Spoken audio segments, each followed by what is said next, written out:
harvest og hugas na punta sa atong pipino mga inahan. So, hugasan na nato daan kay para i-deliver na nato og tag 30 taon ang kilo karon sa pipino, no? Pero sige lang, at least dili masayang pod ang atong pipino. Ang importante manggod dira is ang mahalin. Yeah. So sahay gani sa akong experience, niabot gyud og size sa una. So karon arang-arang na lang ng G's. So gikan sa pag-harvest nato tong pizza 15, wala pa gyud ni saka, wala pud ni baba ang presyo sa pipino. Pero dako na tagpasalamat, no, kay at least mahalin. Yeah. So mo na i-diskarte sa inahan para magkakwarta. Yeah.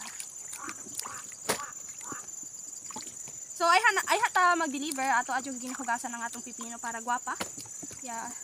Kailangan nato tanggalon ang dapaw sa pipino. So wala pa nakabalo, ang pipino is naa siya dapaw. So sumo na ang atong dapat hugasan. May pang dapaw sa mais aning pipino, guys, kay kabalo mo grabe kakatol gyud ang dapaw sa pipino. So ako kasagaran mga atol sa kuha is diri sa akong kamot. Yeah, kay naiusahay nga kapuyan ako mag-gloves kay ang gloves mangud kay init. So sahay harvest ko dili na ako nag-gloves, so katol. So samtang nagahugas ta naga-classify pug ko. Yeah, so ako ang ginalahi ang mga class B o class A. So kanang dira is class B na siya, class A na siya dira.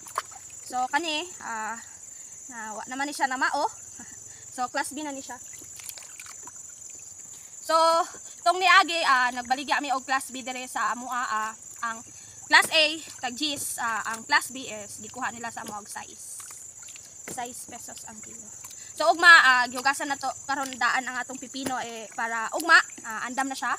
Ya kay layo-layo pa pud atong biyahion og layo-layo pa pud sa kalsada ang atong gitamnan og pipino. So lukdohon pa ni namo ugma. Amo pa siyang lukdohon dito sa masudlan og motor. Ya. So at least ugma dili na mi maghugas. Igo na lang mi magsaking then maghakot.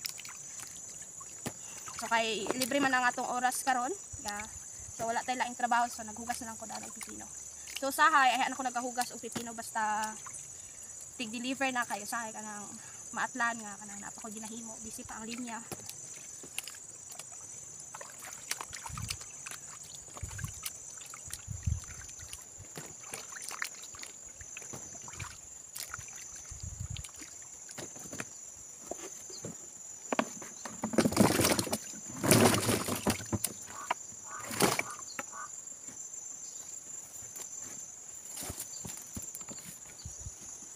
So mao ni siya ang atong na-harvest sa sulod sa duha ka adlaw.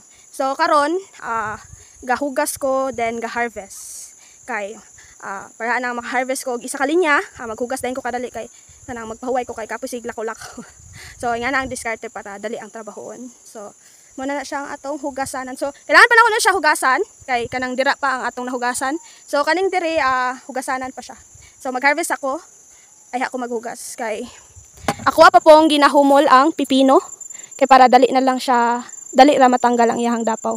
Kay basta man god kani siya dali ra ni siya matanggal ang dapaw ana, dali ra siya hugasan kay karon ra man ako siya harvest.